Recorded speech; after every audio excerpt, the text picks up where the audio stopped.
Hi everybody, Tim here from Workshop 12. Today we wanted to put a video together to talk a little bit about the powering and accessory options that you have from a tablet inside of a car. It can be a bit of a confusing topic, and to be honest, it took us a while to figure this stuff out too, because you get promises from certain things on certain areas of the web, and some cables work, some cables don't work. What's this all going to look like? So we wanted to go through the vast number of things that we tried and figure out what's going to work, and then also how we're looking to kind of address and help some of this out as we go on in the future. So to start off with, we're just going to talk simply about two different topics. One is, how do I get power to my tablet inside of the vehicle? And the second is, how do I also be able to get a USB accessory or data accessory feed to my tablet as well. So if I'm wanting to run any different USB keys, any kind of USB accessory at all, how am I going to make that work with a tablet? Now, good news is Samsung tablets do allow you to be able to charge and run accessory at the same time, but there's a trick to it, and there's certain things that you need to do. So to start off with, we'll talk, regular power connection. If all you're doing is running power and running Bluetooth accessories off of your tablet, pretty simple. Grab your charge cable that was coming from your tablet, run that out to a 12 volt down to 5 volt converter, and you've got power. And away you go. You wire that into an accessory port so it comes on and off with the car's accessory power, and you're charged and good to go. The trick comes to when you're wanting to actually now use accessories off it. So first off, we have a standard on-the-go cable, or an OTG cable, as you have seen it advertised as. So essentially, it's got a micro USB connection, just like your charge cable does, and then it's got a full standard USB port on the other end. Now, this allows you to connect it in and take on a USB accessory, USB key, hub, printers, anything that Android's going to support is available on here. Now, the trick on the way that they make these work is that typically a standard USB connection is a 4-pin connection. A micro USB connection is a 5-pin connection. And so what they do to make the USB stuff work, and they tell the device that it needs to move into host mode, is that they short out the 4th and 5th pins. And that short tells the device that this is now an accessory and I'm not taking a charge from it.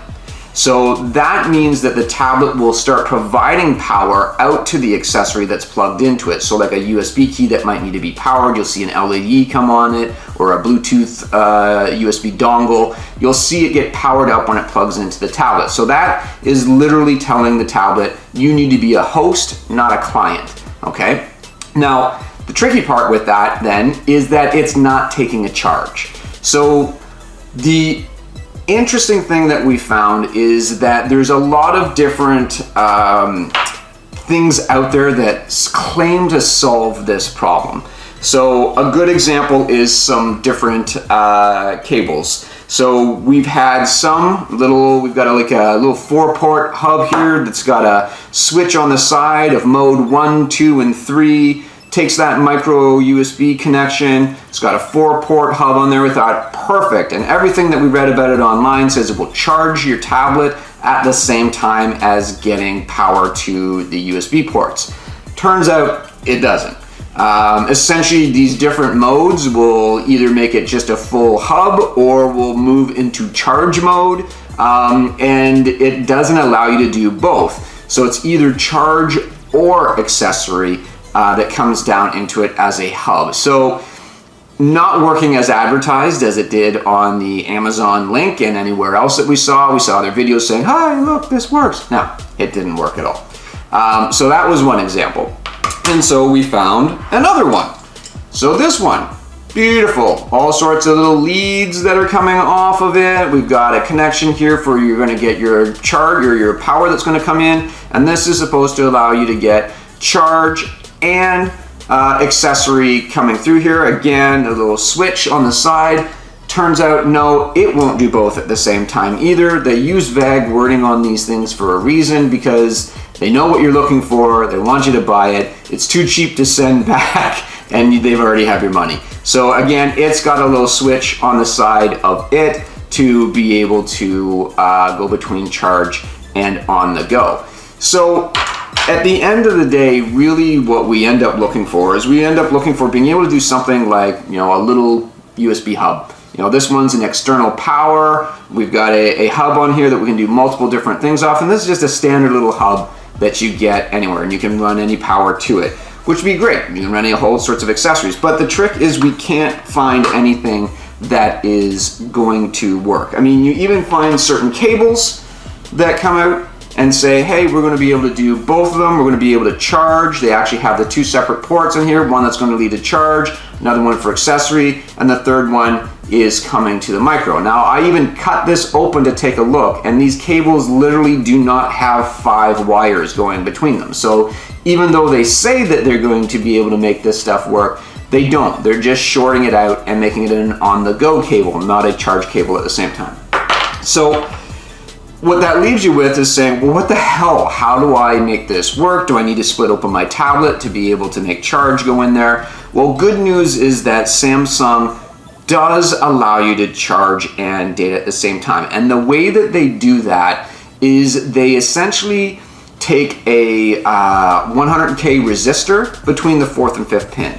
And that allows the tablet to say it knows enough that the connections are bridged to be able to say that it's going to be in a host mode, but it also allows enough power to come in and charge the tablet at the same time. Now, a good example of someone who has solved this is this little Lava connector. So this Lava connector, it's called a Lava Simon Charge USB, and what they have done is they have created a full 5-pin cable that comes down to this little unit. This little unit has got a connector on it where it's going to actually take a charge. So the charge is going to come in here. So this is your regular charging cable that plugs in, goes into any source, and then it's got the USB on the other side.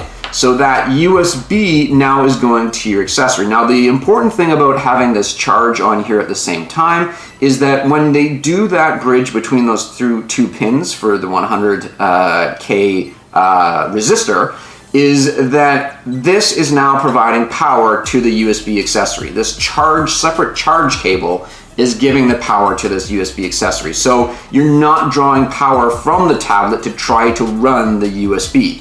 So it's pretty cool. It does work. We've tested it across the tablets that we support in our kits. Charges and runs USB at the same time. It's fantastic. The only challenge that we ran into here is a couple places. You can buy it right off of their website. We'll put a link to our blog article in the description below where we go through some of this detail as well. That's got some links to their website. But the problem is it's a straight-on connector. And the space that we have around the tablet is a 90-degree connection where there's not a lot of room with these things. So it means that if you want to use this as is, it can probably fit in most of our kits, but you're going to maybe have to do a little bit of Dremel work, a little bit of something behind the dash to be able to get that 90-degree connection to be able to fit in there. Now, we even went and tried to find like a patch cable, right? Something that could take this 5-pin charge or connector, plug it in as an extension, and then have a 90-degree connector. Well, works wonderfully if they actually had the full 5 pins wired, and they don't. So it doesn't actually work. So it's the same deal as what you would have for an on-the-go cable. They just made a tight space charge cable extender. So one of the things that we're working on with Gerald from Just Gerald Projects is creating essentially a little 90-degree connector. So it's going to be a little circuit board that has the male micro USB and a female micro USB with the 100K resistor built right onto that little 90-degree board. So then you can just connect a regular cable into it, going back into different USB accessories, and essentially taking care of exactly what this Lava connector does. Now, this works. You can use this in your car right today. You can pick it up and away you go. We haven't created that 90-degree connector with with Gerald yet. It'll be part of something that's coming along with the FRS kit as well, so that we're able to charge the tablet and actually run the climate control accessory that's part of it. So we're going to come up with a little bit of something that's going to be able to do that for those that are running things like a Joy-Con EXR steering wheel control unit, someone that's using our relay accessories and doing charge at the same time. This little lava connector is a great little connector to be able to get that working today.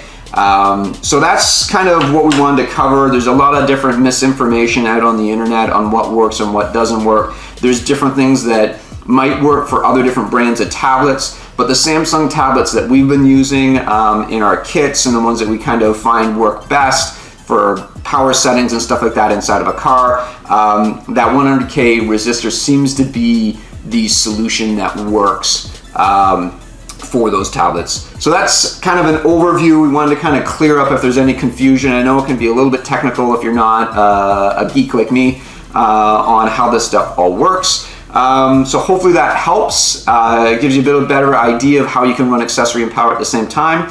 And hopefully we can bring you some more updates when we've got some of these little problems solved in those extra accessories with Gerald.